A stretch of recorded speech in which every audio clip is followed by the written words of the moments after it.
Has he got a picture of Alan Hutton on the back? Yeah, I did. I printed a picture out. This is why he's still going at 32. He looks after himself. He does his yoga. He's got his yoga mat there. He does his yoga. Looks after himself. That's why he's still going.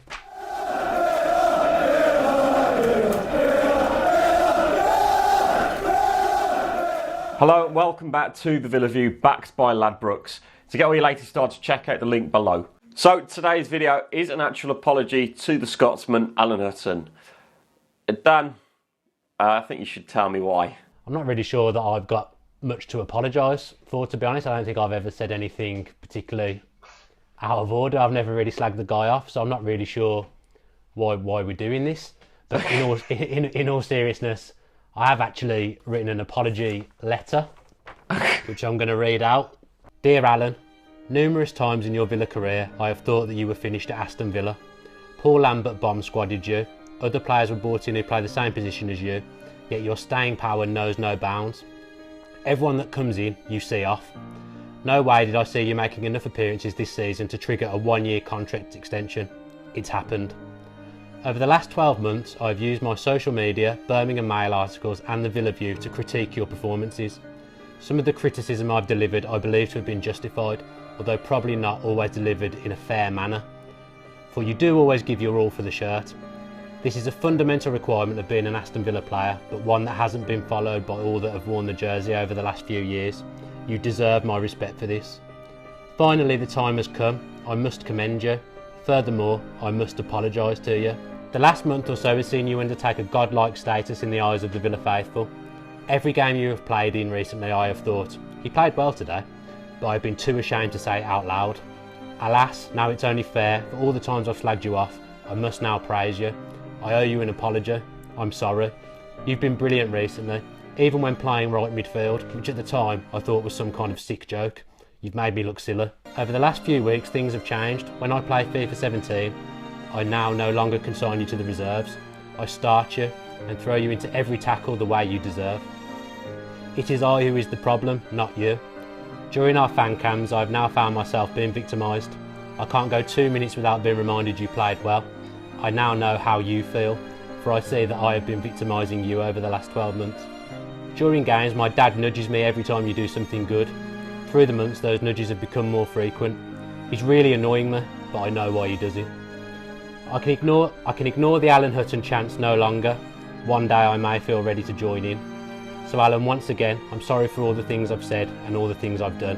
I hope you can forgive me and that you continue to help Aston Villa win football matches. Yours faithfully, Dan Bardell. Well, I have no words for that, genuinely.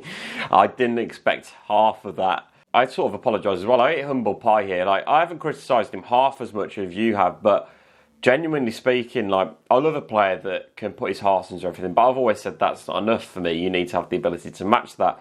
And over the past year, he hasn't always had that, but more recently, over those past 2 months or so, as you've touched on there, his improvements has been tenfold, and he saw off so many players. It's quite ridiculous, really, when you come to think of it. And he's become sort of a mainstay. 29 appearances this season. I expected him to have less than 10 at this point. Well, yeah, I mean, I think when we signed Richie Delat, we all thought he was finished, but then Alan obviously got the old voodoo doll out and Richie Delat got injured. And then when Bree came in, I think again, we all thought Hutton was probably finished, but Bree got injured. And then Hutton's come in and he's really upped his game since Bree's come in, to be fair. I mean, if you'd have told me that in 2017, I'd be watching Alan Hutton play right wing and it wouldn't be an absolute car crash, I wouldn't have believed you. But to be fair to him, I wouldn't say, I mean, yeah, he has won me over, to be honest, over the last month or so. He's been really good. I just hope that he continues it, because now I've done this big apology thing, there's quite the potential for Saturday to come round and him be horrific. So I hope that doesn't happen now. But I think I was one of the most ardent people against him. So if he's turned me around, he must have turned almost everyone else round as well. And he's obviously one of Steve Bruce's favourites. So you've got to commend him, and considering what he's been through over the last 6 or 7 years at Villa, the amount of times he's been disregarded and then come back in. I mean, his staying power, as I said, is unreal. Yeah, I do agree with that, to be fair. I was one of those people that was against him, but not quite as powerfully as you. Mine's more been against Gabby Bonglor, but that's another story for another day.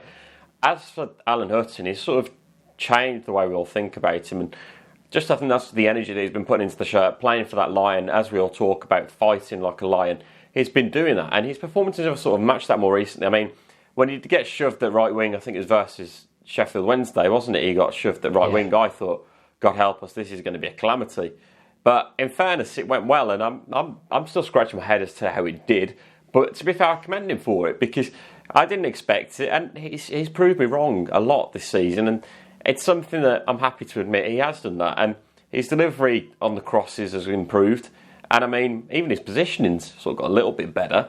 And that's decent for a guy that's in his 30s now. I mean, we were expecting the likes of James Bree to be pushing him and pushing past him. But at the moment, Alan Hutton's seemingly keeping James Bree out the side when we do go back to a system where we've actually got the players to actually fulfil every position. And we're not having to play 2 right backs, 2 left backs, etc. One thing I will say in defence of myself a little bit is that although I've obviously come on the videos and my blogs and all that, and I have given him a hard time, for 90 minutes when he wears a Villa shirt, when I'm watching the game, I do and have always got behind him. Yeah, I'll shake my head a little bit if he does something wrong, but the key thing is if you're wearing a Villa shirt and you're playing in that 90 minutes, I will get behind you, and I think that's the way it should be with everyone. If there's players you don't like, you should always be behind them through the game. Yeah, totally, I agree with that one, and I think that he's deserved this contract. I know it was an extension of a year, but he has deserved this extension, to say the least. And I must admit, I haven't joined in with the Scottish Cafu chant yet, and I've always said that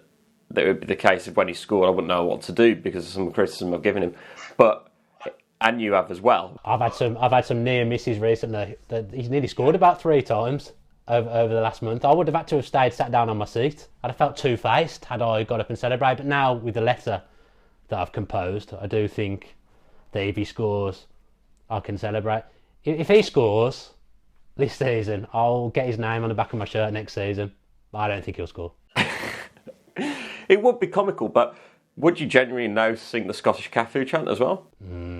I don't like that chant. I'll join in with the other one. I don't like the Scottish Cafu chant. I don't know why. I just don't like it. But I'll join in with the Proclaimers one, should it arise on Saturday, which I'm sure it will. I don't know how it's come to this, but we are both eating humble pie here, and I think that's the way it should be. I think we have to admit the fact that he has proven us wrong this season totally, and he's been something else. He's been superhuman for the way that he's battled through those 7 years where he's had absolute hell at times, like being shoved in the bomb squad, like being booed every touch he had, and just everything that he's gone on through his career in terms of being at Aston Villa. He's sort of pushed all past that, and now he's at this stage, as you say, he's brought the voodoo dolls out to keep his place in that side, or just the fact that he's just improved out of nowhere, so to speak, and he's gone and pushed himself to that next level where the ability is sort of matching his effort as well. The ridiculous thing is that at the end of last season, I'd have said to you, he's got to be one of the ones that goes out the door. But I think from people who played probably more than 20 games last season, I think he's the only one currently in the first team. I know Bakuna and Grealish are around, not playing at the moment, but from the main starters of last season, I think he's the only one who survived, which probably that tells a story about the man, to be fair. So, Alan, we're sorry. That's all I can say. Really, we are sorry. If you have enjoyed this video, then please do make sure you are dropping that like below, and also commenting what you think of Alan Hutton's season so far. Do you still think he's got a point to prove, or do you agree with us now that you're eating humble pie about him? And if you are new to this channel, then please do subscribe to The Villa View with your post notifications on. You better not have a stinker on Saturday now. Made me look like a again. What? I bet he does. Watch. He'll have a nightmare on Saturday. If you enjoyed that video, why not watch another one? Click the video choices on screen now to go and watch them in full. And don't forget to subscribe. Click on our logo there on the left and press subscribe. Easy.